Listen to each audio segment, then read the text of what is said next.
Emirado do Catar, a sede da Copa do Mundo.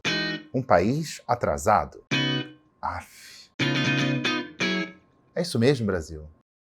Vocês dividem países assim? Ó, a coisa é mais complexa, tá?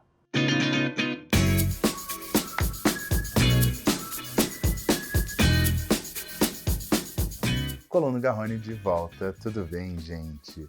Hoje eu não vou falar de Brasil, de golpismo, de forças reacionárias, energias que nos puxam para trás, miasmas de retrocesso. Não, eu vou falar assim, de certa forma eu estou sempre falando de Brasil, mesmo que eu não queira, né? Quem me acompanha sabe, o meu caminho no jornalismo foi muito pela editoria de internacional. Eu comecei no tempo que Saddam Hussein era ditador do Iraque, no tempo que Muammar Gaddafi era o todo-poderoso da Líbia. Eu sou do tempo da Abissínia, da Biafra, da Birmânia, do Ceilão, do Sião, do Zaire. Eu sou velhinho, gente. Não, mentira. Não, sou velhinho, mas não tão velho assim. Na minha época, assim, não tinha esse negócio de Sudão do Sul e Sérvia e Montenegro era um país só. Aqui no canal eu acabei enveredando para a política nacional. Agora eu devo ficar meio termo, assim, um pé no Brasil, um pé no mundo, sempre do meu jeito, com responsabilidade, com respeito, um pouquinho de humor, porque, né, deprimidinhos e deprimidinhas, humor é necessário. Enfim, esse é o canal, esse sou eu, minha cabeça, meu tempo, minha energia. Hoje eu tava quase 100. Estou trabalhando muito. E aí eu juntei um pouquinho de gás que sobrou essa semana e vai sair um vídeo. Eilo! Então se inscreve no canal, me siga nas redes sociais. Seja bem-vindo, seja bem-vinda à minha casa e ao meu canal. Gente, eu vou falar de Copa do Catar. Bem, não é bem da Copa, porque eu sou péssimo em futebol. Então, a Copa do Catar é só o que me motivou a fazer esse vídeo. Eu sou zero à esquerda em futebol mesmo. Não me entusiasma, eu nem tenho time, eu não assisto a jogo de futebol, nem na Copa, nem na Copa. Ah, o Brasil tá na final. Não me emociona. Na época que eu trabalhava em redação, teve chefe que, por achar que só pelo fato de eu ser homem, eu já seria capaz de cobrir futebol e eu cobri futebol. Teve chefe louco que me fez fazer isso. Qual é a ideia de hoje? O meu vídeo nasceu de uma percepção que eu tive da cobertura da Copa. Não dá para pensar em outra definição que não uma coletânea de clichês. Catar. Catar, país árabe, duna, camelo, calor, trilha sonora com alaúde. Tem algo de errado aí? Não, errado não tem, mas por causa desse olhar, podia ser Catar, podia ser Marrocos, Egito, Jordânia, Líbano. E os mesmos clichês também se repetem porque é um país de maioria muçulmana. Eles rezam 5 vezes ao dia, tem sempre aquele anúncio das rezas saindo do minarete nas mesquitas. As mulheres usam véu, logo opressão feminina. E tem ainda aquela coisa dos sheiks, esbanjando, ostentando, os arranha-céus. E esse clichêzão poderia caber no Catar, nos Emirados Árabes, no Bahrein. Então, tem essa pegada clichê, meio fantasiosa, meio estereótipo, e tem uma expressão que eu ouço que eu odeio sempre, das Arábias. O que quer dizer isso, né? Sempre passa uma ideia, uma coisa meio Sherazade, Mil e Uma Noites, Aladim, uma coisa quase mística. Tem alguns aspectos que têm merecido destaque nas reportagens, temas mais sérios, mais conectados com a realidade do século XXI. O fato de o Catar ser uma ditadura.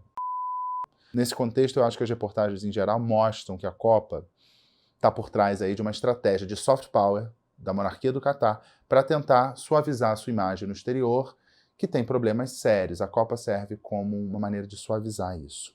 Tem outros 2 problemas que merecem destaque. Tá com barulho aqui, eu acho que é minha máquina de lavar, não sei se vai pegar, espero que não pegue. Um é em relação ao trabalho. Você tem alguns tipos de trabalhadores que são uma mão de obra quase escrava. Provavelmente você conhece alguém que mora no Catar, ou mora nos Emirados Árabes, ou naqueles países do Golfo. E provavelmente as pessoas que você conhece, elas vão trabalhar ou no serviço das companhias aéreas, ou no serviço que em inglês chama de hospitality, que pode ser tanto ligado ao turismo, quanto recepção de hotel, restaurante, alguns serviços nesse sentido. Essas pessoas que vão para o Catar como hospitality, ou como funcionários de empresas multinacionais, de grandes empresas, vão como expatriados. Essas pessoas têm alguns direitos, entre os quais levar a própria família. Esse é um tipo de trabalhador. Tem ainda, claro, tem as pessoas que são nacionais, que no Catar são menos de 10% da população, a maior parte da população, mais de 90% da população é estrangeira, e tem umas pessoas que nasceram lá, os catares, que têm direito a um plano de saúde, uma mesada. Por ser catar, você já é bancado, porque é um dos países com maior renda per capita do mundo.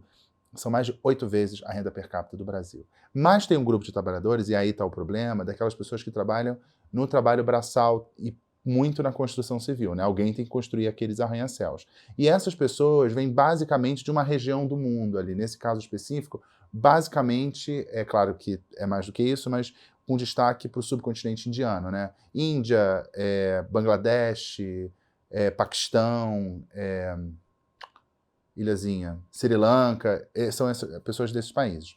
E dentro do Catar, elas não podem circular livremente, não podem morar onde querem. Tem um espaço reservado para elas, uns conjuntos habitacionais com condições bastante restritas, e pessoas que não podem levar, por exemplo, seus parentes. Então a pessoa trabalha por anos lá e ela só manda dinheiro para casa. Tem aí também um corte racial, né? A outra questão que vem sendo muito abordada nas reportagens é a questão dos direitos, ou da falta de direitos, da criminalização da não heterossexualidade, né? A repressão aos LGBTQIA+, não pode, é proibido ser gay. Bem, e é uma ok, é violação de direitos humanos, é um problema. E teve a questão da bandeira de Pernambuco, não sei se vocês viram, um pessoal estava com a bandeira de Pernambuco, arrancaram porque achavam que era bandeira LGBT. Bem, isso foi uma introdução ao vídeo. O meu vídeo de hoje é, na real, uma reação a uma declaração que eu ouvi durante essa cobertura. Eu entendo ao vivo, eu faço ao vivo, é difícil. Às vezes parece que você não tem muito controle das palavras, as palavras saem, aí você pode falar, é o risco do ao vivo, eu entendo. Então, eu poderia até rodar aqui o trecho do vídeo que eu vi, mas acho que não. Mas se essa pessoa, cuja função é comunicar, imagino que ela tenha estudado muito sobre o Catar, sobre a Copa e tal, se essa pessoa falou essa besteira, deve estar também na cabeça de muita gente. Foi assim, depois de uma reportagem sobre a repressão no Catar aos LGBTQs e a mais, a pessoa foi lá e disse, que cultura atrasada. Que cultura atrasada.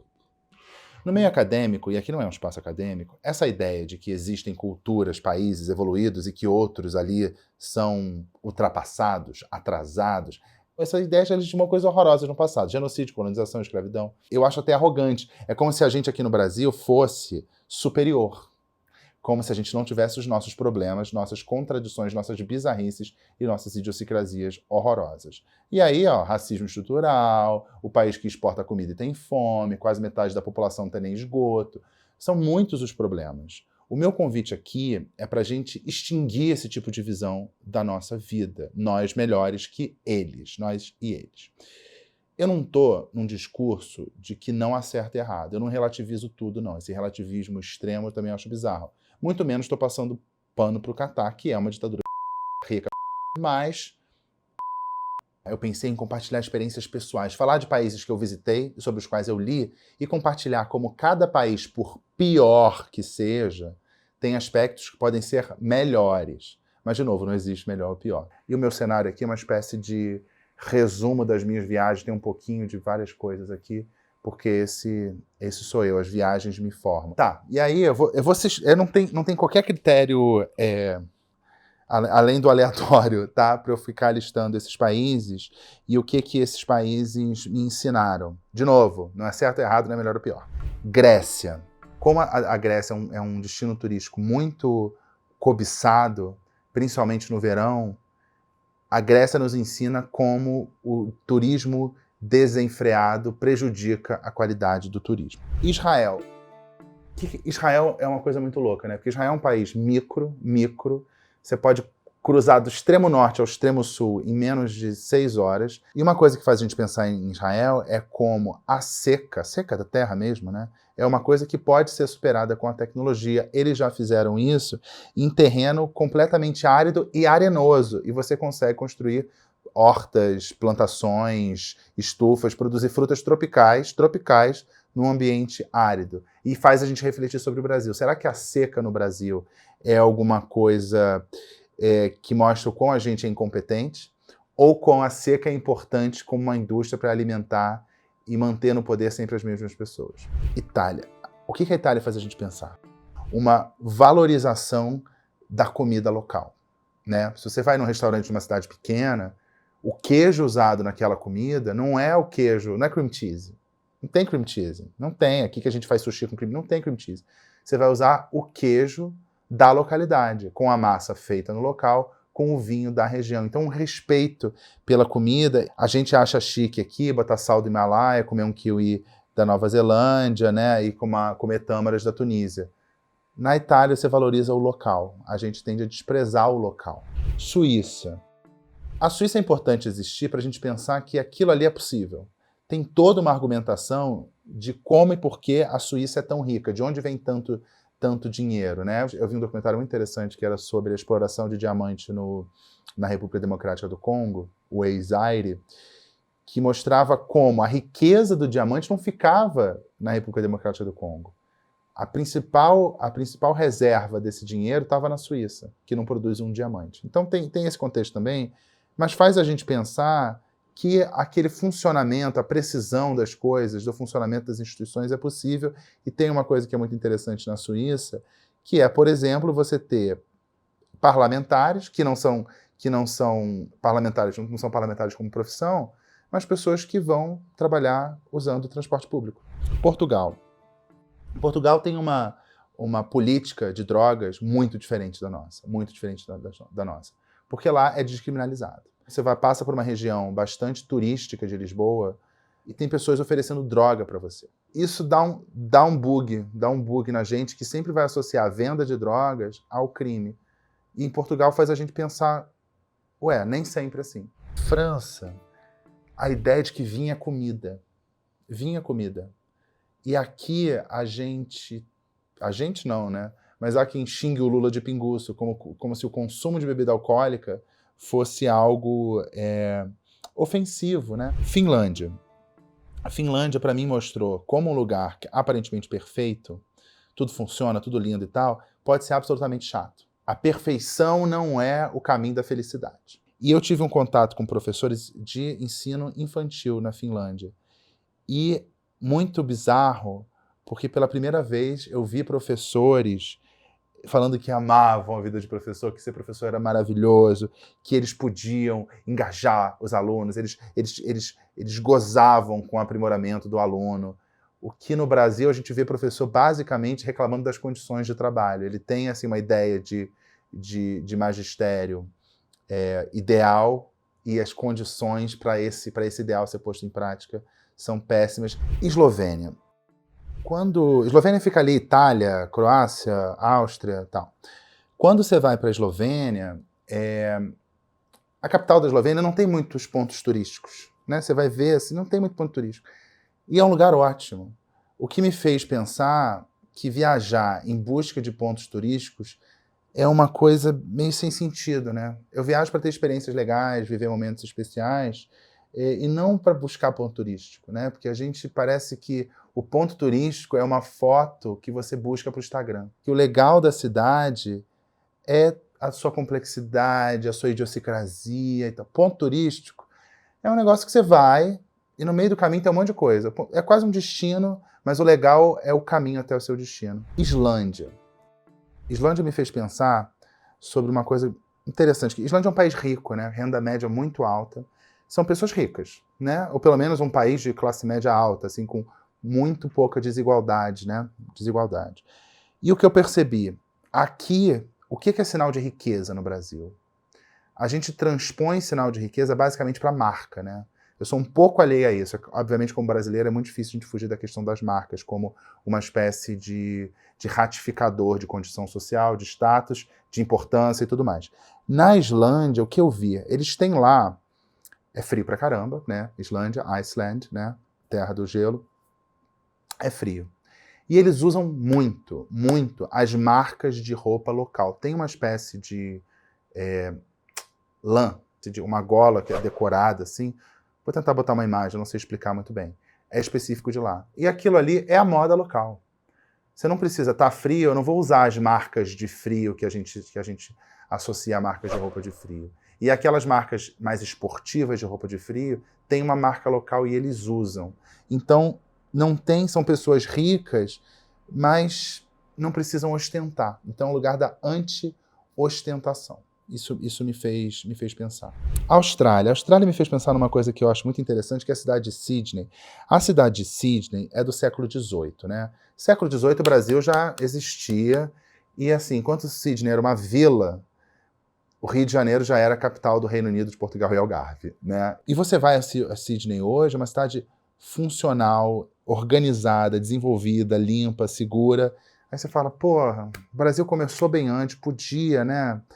É claro que as situações são outras, ficar comparando, mas, pô, por que, por exemplo, uma coisa que eu acho muito bonita na Baía de Sydney é uma baía útil. Eu sou do Rio de Janeiro, a Baía de Guanabara não é uma baía útil, não tem transporte loucamente. Você tem poucos, 2, 3 linhas da barca e só. Em Sydney não, você tem um emaranhado de linhas e fazem do entorno da baía áreas úteis. No Rio a gente conhece, o entorno da baía não é necessariamente área útil, tem muita área degradada e tudo mais. Inglaterra me faz... Eu morei na Inglaterra quando eu era adolescente, né? E tem uma coisa que é muito interessante, e eles são muito orgulhosos disso, são os sotaques. É um país do tamanho do Amapá, a Inglaterra, do tamanho do Amapá, e tem muitos sotaques. Então, quando a gente fala aqui no Brasil o sotaque mineiro, tipo, Minas é do tamanho do quê? É uma Espanha. Minas é uma Espanha. E fala, sotaque mineiro. Não é. Não. Lá é detalhe. Você tem o sotaque do sul de Londres. Todas as regiões têm o seu sotaque e todo mundo reconhece aquilo como um sotaque. Na Holanda, principalmente no interior da Holanda, o que é assim, 2 passos para lá, você está no interior, que tem menos turista, me fez pensar minha altura, porque eu tenho 1,93. Na Holanda, eu sou estatura mediana. Bósnia é um dos lugares que eu mais gostei de visitar na vida. E é um lugar que, por conta dos conflitos que houve ali no fim do século XX, você teve é um país meio isolado logisticamente, né? Poucas conexões, estradas que não são grandes estradas. Então, para chegar à Bósnia, não tem muito voo. Apesar de ser ali do lado da Itália, jogou uma pedra na Itália e caiu na Bósnia, você não é um país muito conectado. E aí faz a gente pensar como uma guerra pode, de certa forma, atrapalhar o desenvolvimento e isolar o país. A Bósnia hoje é um país razoavelmente isolado, tem algum tipo de turismo, principalmente quem vai à Croácia, aí pega uma van e vai até a cidade de Mostar, por exemplo. Mas a cidade de Sarajevo, que é uma cidade maravilhosa, tem pouquíssimos turistas. Na Sérvia não vou falar não, que é muito íntimo. Não vou falar o que eu aprendi na Sérvia. Bem, em Malta, numa ilha pequena, cuja uma das línguas é inglês, por que preservar o maltês, que é uma língua só falada ali, e inglês é uma língua universal? Para quê, né? Por que serve você falar uma língua que só fala ali? E eles preservaram. No Brasil, se a gente tivesse, com a mentalidade que a gente tem, se a gente falasse, a língua oficial fosse inglês e mais pro português, a gente falaria português? Ou a gente já não teria, gente, pra que falar português? Todo mundo fala inglês mesmo. Polônia você tem um campo de concentração de Auschwitz, né? O que sobrou dele, o museu, o memorial que foi criado.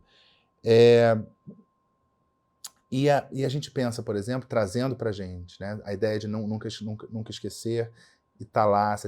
É um museu dos mais silenciosos que você vai ver, e mais tristes também. E faz a gente pensar em como a gente aqui não respeita a memória, não preserva a memória. Quantos genocídios já houve no Brasil e a gente não sabe, a gente não tem memória.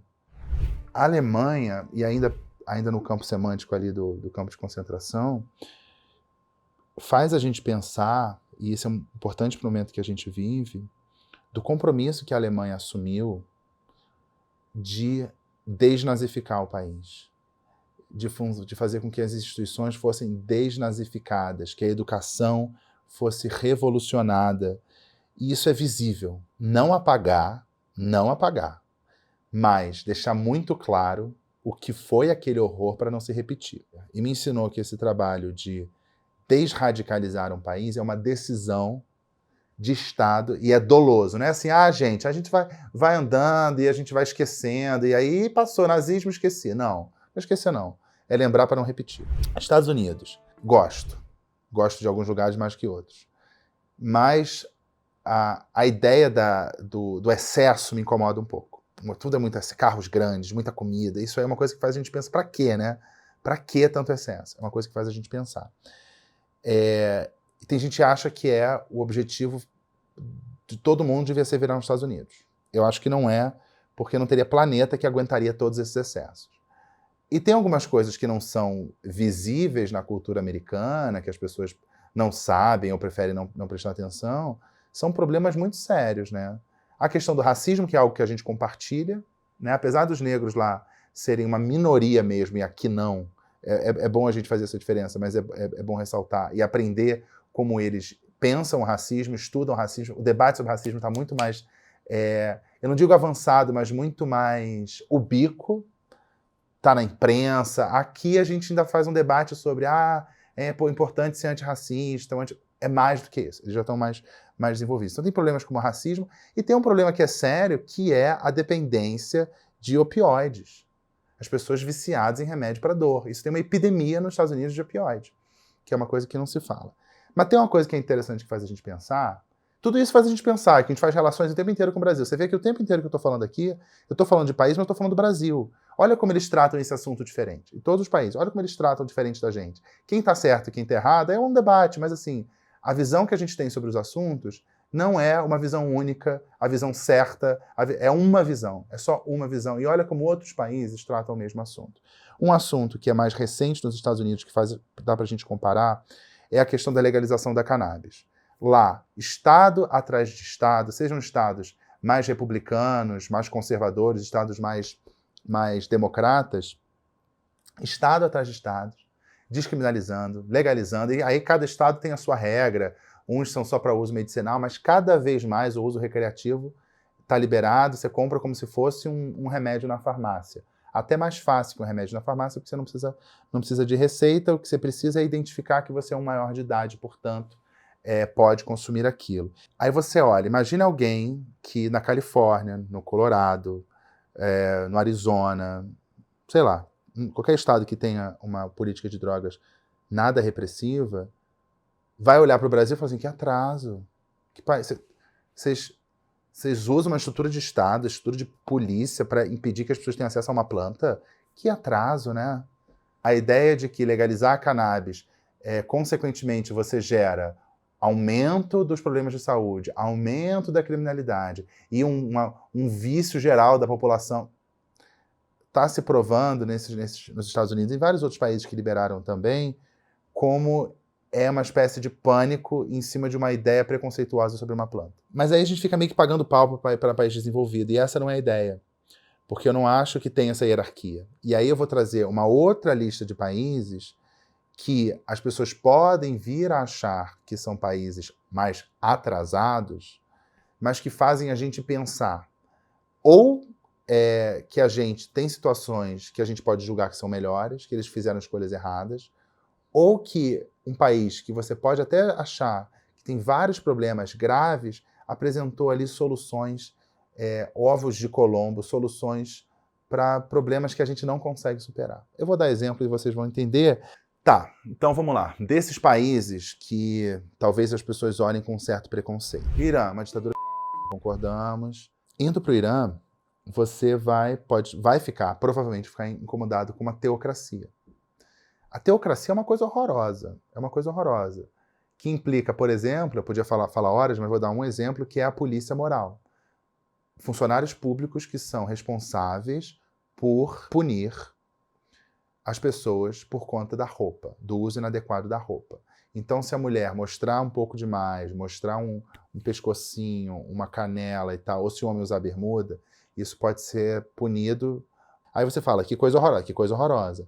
Mas você vê um momento no Brasil em que as pessoas sugerem um caminho teocrático. Só que aí, como é o Deus dela, né? É Jesus, é a Bíblia, aí tudo bem. O problema é ser uma teocracia islâmica. Só que não é isso, né? O problema é ser teocracia, ponto. Então, seria a coisa ruim do Irã. Mas tem um aspecto que eu acho fundamental, é a questão da gentileza, né? Que eles chamam de taruf, que é uma gentileza extrema. Do tipo, eu vou dar alguns exemplos aqui para tentar ilustrar e vocês pensarem se isso aconteceria no Brasil. Você tá andando na rua com o mapa na mão, perdido, turista, assim, cara de gringo usando a roupa toda errada, perdido. Aí chega uma pessoa que você não conhece, te para na rua com um inglês de 10 palavras, oferecendo ajuda. Como ela não consegue explicar, ela pode até ter entendido a sua pergunta, como chegar a tal lugar, ela entendeu, mas ela não consegue explicar. O que ela faz? Ela para e te leva até o lugar. Mesmo que isso seja completamente fora do caminho dela. A pessoa quer alguma coisa, quer ganhar um trocado, quer uma gorjeta. Não. Ela ficou feliz em te ajudar. Outro exemplo de uma... Esse é muito louco. Esse é muito louco. Pensa isso no Brasil. Eu estava num grupo, aí tinha uma pessoa, um seguidor, que tinha uma amiga no Irã. Aí eu falei assim, tem uma amiga no Irã. A amiga quer te encontrar. Ok, uma pessoa que mora no Irã, uma iraniana, quer te encontrar. Ok, encontramos a iraniana. Foi ótimo. Aí, depois do almoço, volta e meia, eles te convidam para almoçar também e pagam, tá? E pagou, e cadê? Pagou. E que é uma coisa bizarra. Depois do almoço, ela chamou um táxi pra gente, embora voltar pro hotel, alguma coisa assim. Aí fomos lá, tchau, tchau, tchau, entramos no táxi. Depois do táxi, a gente foi pro hotel, saiu do táxi e perguntamos, quanto é pro motorista? Ele falou assim, não, tá pago. Pensa isso no Brasil. Alguém poderia pagar um táxi? Poderia pagar um táxi para você. O taxista, vendo que é turista, será que ele não poderia cobrar 2 vezes? E tem uma questão que é importante, que também não é certo e errado, mas faz muito a gente pensar. Por isso que falar em país atrasado me incomoda muito. O que é privacidade? No Irã fica muito claro que eles têm uma... E não tem a ver com regime islâmico, porque se você pensar num país que tem 5 mil anos de história, o regime islâmico que entrou em 1979 é um espasmo na história milenar deles. É uma coisa cultural mesmo, da civilização persa. Privacidade. Se você for às ruínas de Persépolis, que já foi a capital do Império Persa, você vê que tinha 2 palácios. O palácio do rei de recepção e o palácio de viver. Essa ideia do palácio de recepção e palácio de viver é uma ideia que está presente numa casa de um iraniano hoje. Eu visitei casas de iranianos. E ele não te leva para conhecer o quarto. Você fica na área comum. A sala, cozinha e o banheiro social. Dali, não sei o que tem, não sei o tamanho da casa, não sei nada. Que aqui no Brasil a gente, vem cá, olha que legal essa minha casa. Olha, esse meu... Não tem isso. Não tem isso. Você pode achar que é uma... Ok. Mas faz a gente pensar que a gente perdeu um pouco, ainda mais com rede social, do que é público e o que é privado. As pessoas se expõem muito, né? O que é público e o que é privado é uma convenção. Estou falando que eles estão certos ou a gente está certo. Que eles se preservam a intimidade e a gente expõe tudo. O Irã me ensinou. Que o que é público e o que é privado é uma decisão. Não é algo divino. Peru. O Peru tem uma coisa muito interessante. Como eles também são uma civilização muito antiga, né? Eles conseguiram preservar a gastronomia deles a ponto dessa gastronomia ser tão local, tão local, tão local, que ela é mundial. Então a gastronomia peruana é uma coisa muito requintada, refinada e admirada mundo afora. E quando eu fui para o Pará e para o Amazonas, eu percebi que você tinha comidas ali absolutamente locais, preservadas, que não tem alface no prato, porque a alface não chega, a alface é caro pra caramba. Então você tem plantas locais, ervas locais, peixes locais, frutas locais, e aquilo ali, se a gente seguisse o exemplo peruano, a gente podia ter comida paraense num restaurante chiquérrimo em Tóquio. Porque comida paraense e amazonense também é tão bom, é tão específico, é tão diferente e é chique. A palavra é chique. Marrocos. Aqui no Brasil, a gente sempre associa o conhecimento de línguas à condição financeira, né? Então, se a pessoa tem um dinheiro, ela fala a língua, teve acesso e tal. No Marrocos e também na Turquia, a ideia de falar línguas estrangeiras é algo de sobrevivência, né? E não precisa ser a pessoa que trabalha no turismo.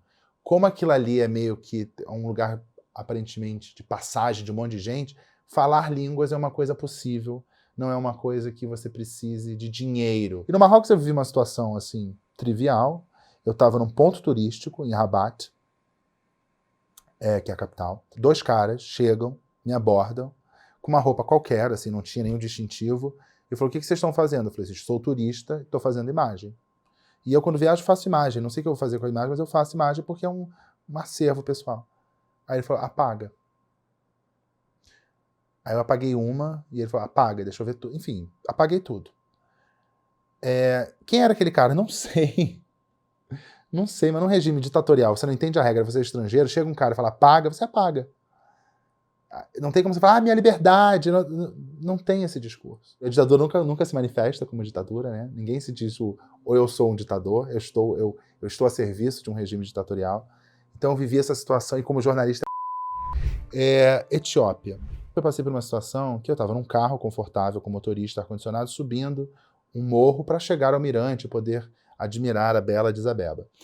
E no caminho, uns burros subindo o morro com muita lenha nas costas. E quem levava esses burros era uma senhora. Eu não sei a idade exatamente, mas eu chamaria de uma senhora.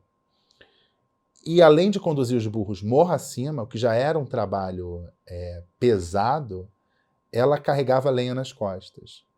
Então a noção de dignidade no trabalho, ou mínimo, condições mínimas de trabalho, esse conceito de condições mínimas de trabalho é muito subjetivo. Na Etiópia, aparentemente tranquilo, o motorista buzinar para a senhora que está carregando tonelada de lenha nas costas sair da frente porque ela está fechando a estrada com os seus burros. A Namíbia. A Namíbia eu fui para fazer um documentário, fiquei lá 3 semanas, então eu pude ter esse contato melhor. A pessoa que conhecia de Namíbia falou para mim, olha, é um dos lugares mais limpos que você vai ver na sua vida. Eu falei, não, tá bom. Né? Assim, ok. Aí quando você chega, aí você vê, caraca, é tudo limpo. Eu não vi um banheiro, e eu fui a muitos banheiros em mais de 2 semanas, viajando, tal, um banheiro sujo. Não existe... E aqui, você vai num lugar até mais ou menos chique, você entra no banheiro tem um cheirinho. O que eles fazem lá? Então você fala, Namíbia é um país... Eles têm essa tecnologia. Eu não sei o que eles fazem lá, que tem os banheiros mais limpos do universo. Não sei. E uma curiosidade que eu acho interessante, muito antes dessa moda de lace que as mulheres usam, a Namíbia me falaram também, de querer levar presentes e tal.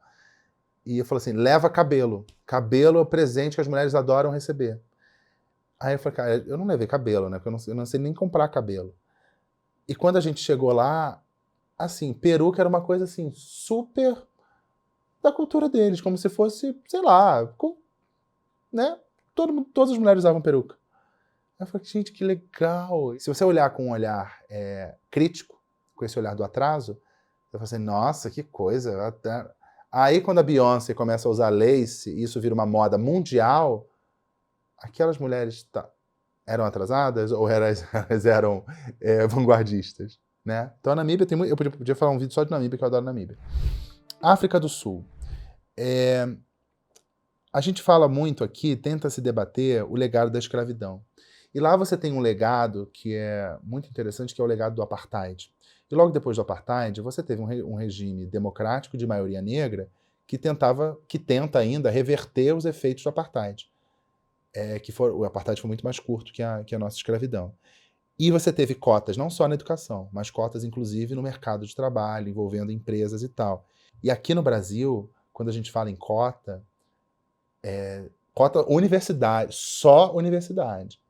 Tem gente que ousa tratar isso como se fosse uma coisa assim escandalosa. Argentina. Uma coisa que faz a gente pensar como a crise, e a Argentina é sinônimo de crise econômica, né? Fala Argentina, fala crise, inflação, crise, desemprego, protesto e tal. Como isso não afeta a qualidade do cinema deles. Como é que eles são tão bons em cinema? E eu fico imaginando, como produtor de conteúdo, que a sua moeda desvalorizando, como é que você compra equipamento para fazer filme? Como é que você compra equipamento para fazer filme? Equipamento é tudo em dólar, é tudo caro. E a moeda deles vale cada vez menos, e o cinema deles está sempre maravilhoso. E tem outra coisa que é importante na Argentina, que a Argentina, ela não dá valor à própria moeda, né? As pessoas fazem poupança em dólar. As pessoas têm cofre em casa. Os apartamentos são vendidos em dólar. A economia já foi dolarizada oficialmente, hoje não é oficialmente, mas a corrida para o dólar é a reserva do argentino. E a gente não tem isso. Aqui a gente não negocia em dólar. Se você for em qualquer lugar que tentar pagar com dólar, ninguém vai saber o que fazer. A gente tem uma moeda. O que a Argentina não tem uma moeda forte. Então, o que a gente acha que é normal, a gente tem uma moeda, não é normal. Tem país que já abriu mão da moeda, tipo Panamá. Panamá é dólar, chama de balboa, mas é dólar. Equador, não tem moeda, é dólar. A gente tem uma moeda. E isso é um valor, é um patrimônio nosso, faz a gente pensar. Então, aí você pensa, a Argentina é melhor ou pior que o Brasil? Aí fala assim, eles não têm moeda, mas tem um puta cinema. É melhor ou pior? Não sei. Costa Rica, é um país sem forças armadas. Não tem. Força Armada não tem. Ok, é um país pequeno, tal. Mas não tem Forças Armadas. Isso quer dizer que não tem e funciona, devemos extinguir as nossas Forças Armadas? Não, não é isso. Mas eles não têm nenhuma estrutura de Forças Armadas. Nenhuma. Porque não tem. Não faz a gente pensar que, sei lá, alguma parte das nossas Forças Armadas não poderia não existir? Alguma parte, sim. Esse serviço. Se tem um país que vive sem, a gente precisa de... Tudo é importante. Faz a gente pensar. E outra coisa interessante da Costa Rica, que é um exemplo interessante, aí você pensa, Costa Rica é melhor ou pior que o Brasil? Não sei. Mas é interessante como o discurso de respeito ao meio ambiente é uma coisa transversal. E eles entendem que o meio ambiente preservado é bom para o turismo. Vizinha da Rússia, você tem Belarus, né? A antiga Bielorrússia. Que quando você visita, você acha que está visitando uma casa de boneca. Só que é uma ditadura horrorosa, com repressão, tortura de dissidentes, você não tem comunicação livre e tal. Mas andando, pode parecer maravilhoso. Você andar assim, nossa, que rua linda, né? No Brasil é aquela sujeira. Tá, no Brasil as ruas são sujas, mas não tem tortura de dissidentes políticos, né? Você não é preso. Teve aquela história do dissidente político que estava no avião sobrevoando o país, o ditador mandou o avião pousar e prender o cara. Né? Então, assim, é muito limpo, é ótimo, é super limpo. No Brasil tinha que ser assim. Tinha que ser assim? Não tinha que ser assim. Então faz a gente pensar que limpeza urbana pode ser alguma coisa que chame muita atenção, mas aquela limpeza urbana esconde vários outros problemas.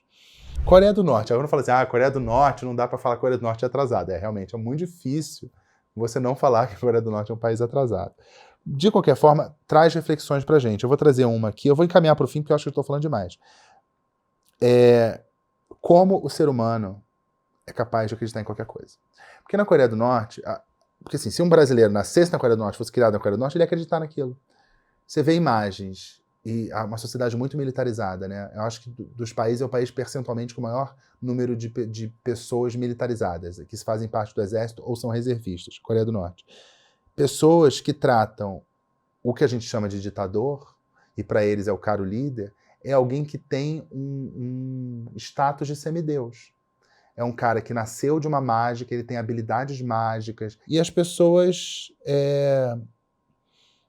acreditam ou não acreditam, mas por se tratar de uma ditadura altamente repressora e policialesca, ela tem que agir fingindo que acredita. Então, quando morreu o Kim Jong-il, as pessoas foram lá chorando. Aquele choro é legítimo ou é um choro com medo de punição se você não chorar? Não sabemos. Mas e aí, o que a Coreia do Norte tem? Um ponto que eu queria ressaltar, que é uma sofisticação, que é um país pobre. No fim das contas, é um país pobre, pessoas morrendo de fome. Você teve uma grande fome lá. Tem uma lenda que não existe ave na Coreia do Norte porque comeram tudo. As plantações com uma terra que não é boa e usam recursos medievais para cultivar a terra. É um país pobre. A pior ditadura do mundo. E essa ditadura, em detrimento da liberdade, da felicidade, da sobrevivência dessas pessoas oprimidas, conseguiu construir um programa nuclear e mísseis transoceânicos. Então, olha a sofisticação do mal total. Você tem uma engenharia que consegue manter um povo na pobreza, que não tem o que comer, que na agricultura usa instrumentos rudimentares, mas tem uma sofisticação tecnológica para produzir uma bomba atômica e mísseis transoceânicos. Não faz a gente pensar do mal, mas é uma eficiência. É muito bizarro, né? Vocês entenderam onde eu quero chegar no fim das contas, que é não dividir o mundo entre atrasados e avançados, né? A vida é mais complexa do que isso. E partindo do exemplo do Catar. Chamar o Catar de atrasado, né?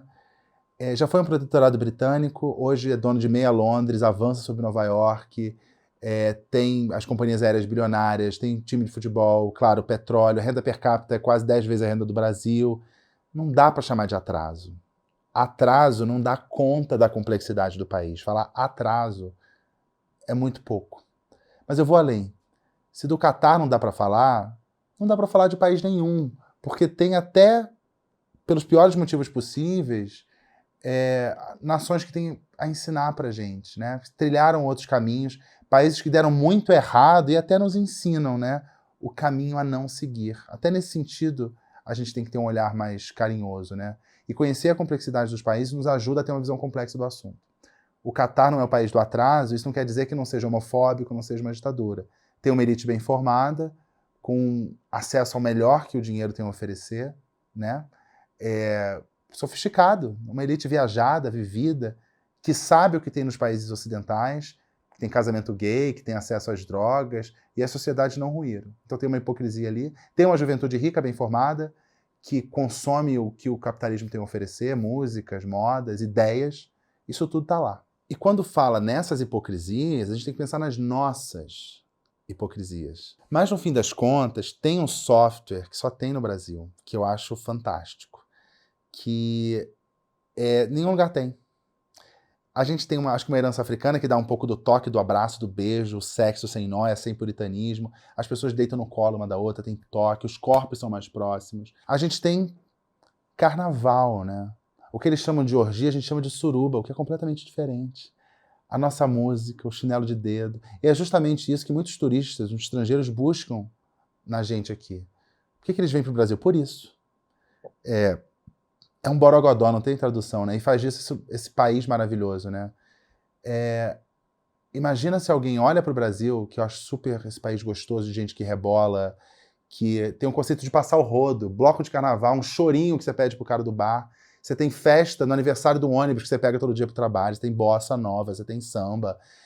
A gente é zoeira, a gente é informal, a gente pega intimidade fácil, é tudo meio misturado, a gente é isso, uma Amazônia com biodiversidade. Tem Marília Mendonça, Mônica Salmazo, Emílio Santiago, Caetano Veloso. Aí, imagina alguém que chega de fora e fala, ai, que povo atrasado. Aí você olha para a pessoa que olha para o Brasil com todos esses problemas que nós temos, que nós sabemos que temos, e olha, que povo atrasado. Eu só penso, dessa pessoa eu penso, que pena de você. Então é isso, gente. Falei demais, o editor que lute para cortar essa coisa toda. Mas é isso, né? Não existe atraso nesse sentido. Tá aí, cultura atrasada.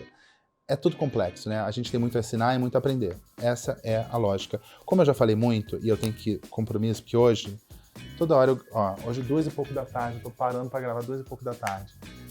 Tem 1000 compromissos. Tem Coluninha do Francisco. Coluninha do Francisco fez 11 anos, tá? Francisco fez 11 anos de idade. Não teve festa. Então, como é que foram os 11 anos do Francisco? Não sei, ele vai mostrar na coluninha dele, tá bom? Então, essa coluna foi uma coisa meio... Eu fui falando. O editor que lute, vamos para cortar isso aqui e vambora, né? Beijo, tchau. Até a próxima.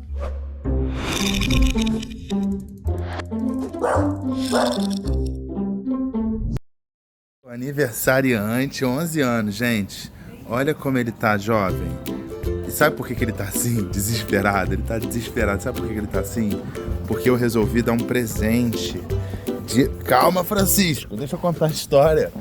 Eu resolvi dar um presente pra ele. Um presente de aniversário. Que é o quê? Calma. Olha como ele tá desesperado. Ó. Francisco, que bom. Senta. Patão. Isso, ó. Banana. Ele simplesmente ama banana. Então, assim, olha como precisa de pouco para deixar um cachorro feliz no aniversário. Ele tem 11 anos, gente, e Bulldog tem uma expectativa de vida menor. Mas o Francisco está muito bem. Senta. Patão. Isso. Só que ele está muito bem, porque ele come bem, ele se exercita, ele é um exemplo de velhinho saudável, né, Franciscão? Patão. Olha, ele levanta a patinha, porque ele absolutamente ama banana. Então é um presente de aniversário que eu dei pra ele, a banana. Né? Ele até pula, gente. Sabe aquele cachorro preguiçoso? Mas quando vê banana, ele fica... Né? Ó, agora é só lamber. Ó. Isso. Feliz aniversário, Franciscão. Feliz aniversário, bonitão. Né? Olha que lindo que ele é. Não é lindão?